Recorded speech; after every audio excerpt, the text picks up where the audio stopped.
एक छोटे से गांव में तुलसी अपने 3 बच्चों के साथ रहती थी। तुलसी के 2 बेटे थे जो कि पास वाले सरकारी स्कूल में पढ़ते थे, लेकिन तुलसी की सबसे छोटी संतान सीता को पढ़ने लिखने की इजाजत नहीं थी। ये इसीलिए था क्योंकि तुलसी पुराने ख्यालों वाली थी। जो उसने सीखा था वही अपने बेटों को भी सिखा रही थी। एक दिन, ये लो छोटी, इसे भी साफ कर दो।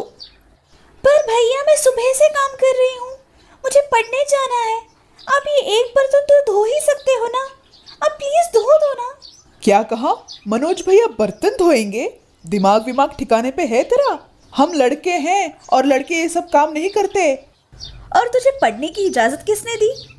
देख सीता, तू कोई मेरी मांगी हुई संतान नहीं है। लड़कियां जितनी भी पढ़ लिख ले, आखिर बनी तो रसोई संभालने के लिए है ना। जा, जो तेरे मनोज और साहिल भाई कह रहे हैं वो फटाफट कर दे। पर माँ, एक ही तो थाली है ना, मनोज भैया खुद भी तो धो सकते हैं ना। हाँ तुलसी, सीता बिल्कुल ठीक कह रही है। अगर तुम्हारे 3 बच्चे हैं तो तीनों को समान रूप से देखो। ये क्या लड़का लड़की लगा के रखा है? तू एकदम चुप कर शेखर, लड़कियों के ऐसे मुंह ना बढ़ा। लड़कियां जिस काम के लिए बनी है वही उसे शोभा देती है। देख सीता बेटा, अपने माँ के साथ बहस मत कर और जाकर अपने भाइयों के बर्तन धो दे और अपने माँ के साथ रात की खाने की तैयारी कर। तू चाहे जितनी बहस कर ले, लड़कियां बनी ही घर के कामकाज संभालने के लिए है और अपने घर के मर्दों के हुक्म मानने के लिए। तो इसके अलावा उनका कोई अस्तित्व नहीं होता है क्या दादी माँ? उनकी खुद की कोई पहचान नहीं होती है क्या? सीता इतना बोल ही रही थी कि तभी तुलसी एक जोरदार चमाटा मारती है और कहती है, बदतमीज, यही सिखाया है मैंने तुम्हें? चुपचाप जाकर अपने भाई के झूठे बर्तन धो और जल्दी से रसोई में आ। आज तुम्हारी सारी हेकड़े निकालती हूँ मैं। हे भगवान, ये सारा ब्रह्मांड तुमने बनाया है। अगर तुमने ही स्त्री और पुरुष जात को बनाया है तो लोग तुम्हारे ही बनाए हुए संसार में क्यों भेदभाव करते हैं? क्या तुम भी स्त्री और पुरुष को अलग देखते हो? अगर तुम भी मेरे माँ, दादी और बाकी गांव वालों की तरह स्त्री जात को छोटा मानते हो तो मुझे दोबारा कभी एक लड़की के रूप में जन्म मत देना। एक 5 साल की बच्ची का कहो सुनकर एक दिव्य दृष्टि वहां प्रकट होती है। ना मेरी बच्ची, ऐसे नहीं रोते। मैंने अपने बनाए हुए संसार में सबको समान रूप से देखा है।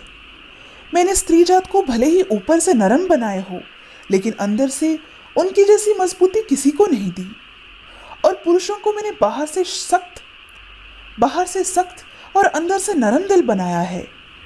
स्त्री जात अपने ऊपर हुए कष्ट को आंसू के द्वारा बयां कर देते हैं, लेकिन अधिकतर पुरुष ऐसे होते हैं जो अपने दिल में आंधी और तूफान के चलने के बावजूद भी एक चट्टान की तरह मजबूत खड़े रहते हैं।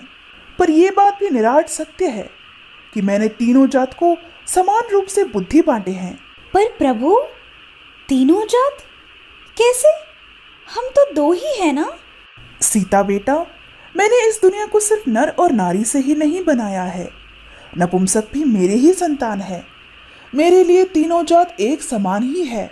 मेरी एक बात स्मरण रखना, अगर तुम्हें बदलाव लाना है तो पहले खुद पर काम करो, खुद में ही परिवर्तन लाओ, समाज अपने आप बदल जाएगी। इतना कहकर वो दिव्य दृष्टि गायब हो जाती है। ऐसे ही दिन बीत रहे थे, लेकिन सीता की बात कोई नहीं सुन रहा था। एक दिन तो हद ही हो गई। उस रात सीता भूखी प्यासी अपने अगले दिन की परीक्षा की तैयारी कर रही थी। इसे कितनी बार मना किया है पढ़ाई लिखाई करने के लिए, आखिर कर क्या लेगी पढ़ लिख कर? अपने भाइयों के समान तो 7 जन्म में नहीं हो पाएगी। भूखी प्यासी है ना, अभी इसे मजा चखाती हूँ। चलो बच्चों, चलिए जी, हम सब खा पी कर सो जाते हैं। पर सीता तो अभी पढ़ाई कर रही है ना, उसे पढ़ाई खत्म करके आने दो, फिर हम सब मिलकर खाएंगे। हम उस महारानी का इंतजार नहीं कर सकते हैं। आपको करना है आप कीजिए, हम तो खा पी कर सो रहे हैं और हमारे खाने के बाद किसी को इजाजत नहीं है खाने की। सारा बचा हुआ खाना फेंक दूंगी मैं।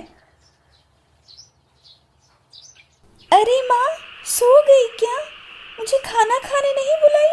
माँ, माँ उठो माँ, मुझे भूख लग रही है। क्या है, क्यों इतनी रात गए चिल्ला रही है? माँ, मुझे बहुत तेज भूख लग रही है और रसोई में भी कुछ नहीं है। ओहो, मुझे याद ही नहीं था कि तुम भी रहती हो हमारे साथ यहाँ। हमने तो खाना खा लिया और बचा हुआ खाना कुत्तों को भी दे दिया। तो एक काम कर, तू जाकर पानी पीकर सो जा, हम कल सुबह देखते हैं, ठीक है? जा। माँ, मैंने सुबह से कुछ भी नहीं खाया है। माँ, कल परीक्षा है, कहीं मैं बीमार ना पड़ जाऊँ। देख सीता, अगर तुझे इस घर में रहना है तो काम तो करना ही पड़ेगा ना।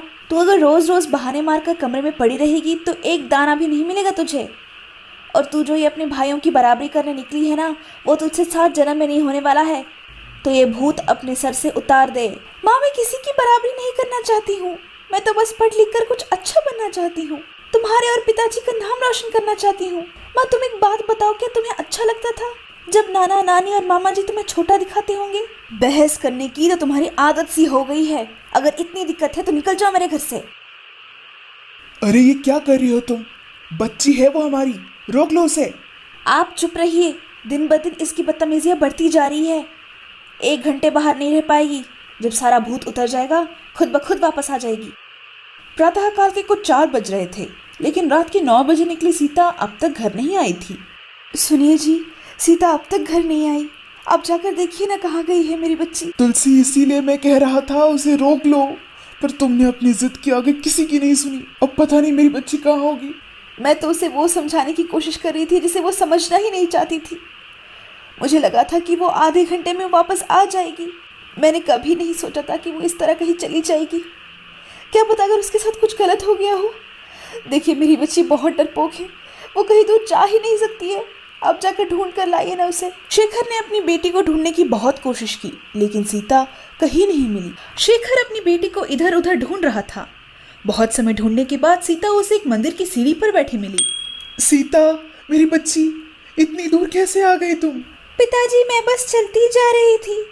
चलते चलते मुझे पता ही नहीं चला कि मैं कब दूसरे गांव में आ गई। पिताजी, मुझे बहुत तेज भूख लग रही है। ये लो बेटा, मुझे पता था कि तू भूखी प्यासी है।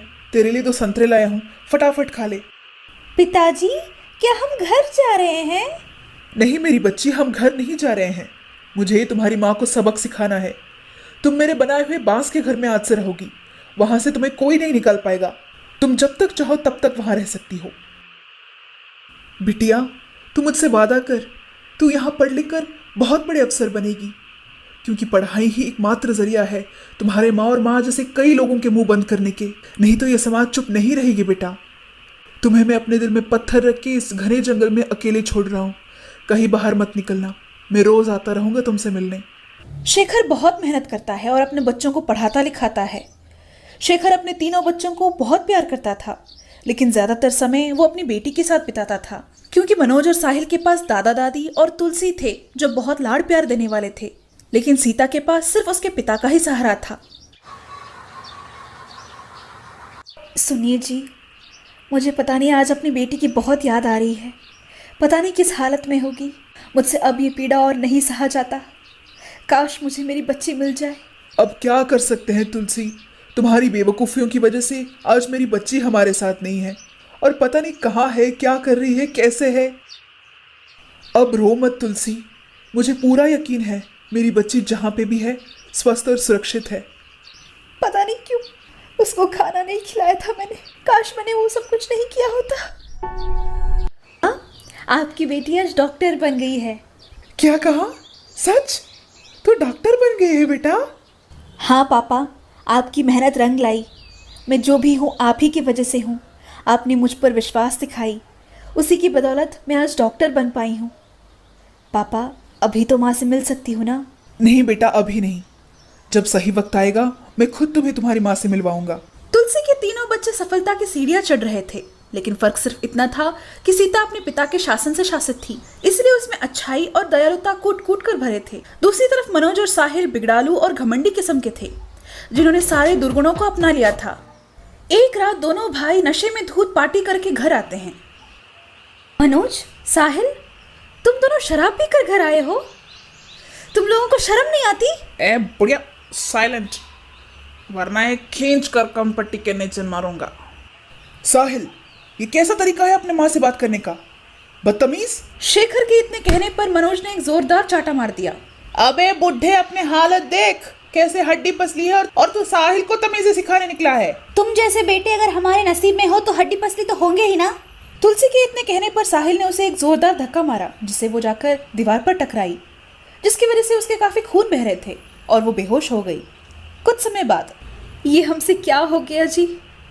क्या मेरी परवरिश में कोई कमी रह गई थी क्या? ये दोनों इतने कैसे बदल गए? नहीं तुलसी, हमने इनकी परवरिश में कोई गलती नहीं की। हमारी गलती तो सिर्फ ये थी कि हमने इन पर विश्वास करके इन्हें बचपन में बहुत छूट दे दी, जिसका नतीजा आज हमें ये देखना पड़ रहा है। मैंने अपनी बेटी के साथ बहुत गलत किया है ना, इसीलिए आज ये दिन देख रही हूँ मैं। अगर मैंने उसको समान रूप से देखा होता तो आज मेरा परिवार हंसता खिलता होता। पता नहीं कहाँ है मेरी बच्ची, पता नहीं कहाँ कहाँ ठोकरें खाती फिर रही होगी। भाग्यवान वो मेरी बेटी है, वो कहीं ठोकर नहीं खाएगी। क्या मतलब है आपका? मुझे ऐसा क्यों लग रहा है कि आप जानते हैं मेरी बच्ची कहाँ है। बताइए ना, कहाँ है मेरी बच्ची? भाग्यवान, कल तैयार रहना, कल मैं तुम्हें तुम्हारी बेटी से मिलवाऊंगा, हमारी डॉक्टर बेटी। क्या? हमारी बच्ची डॉक्टर? सच कह रहे हैं आप? मुझे अभी मेरी बच्ची को देखना है, अब मुझे ले चलिए।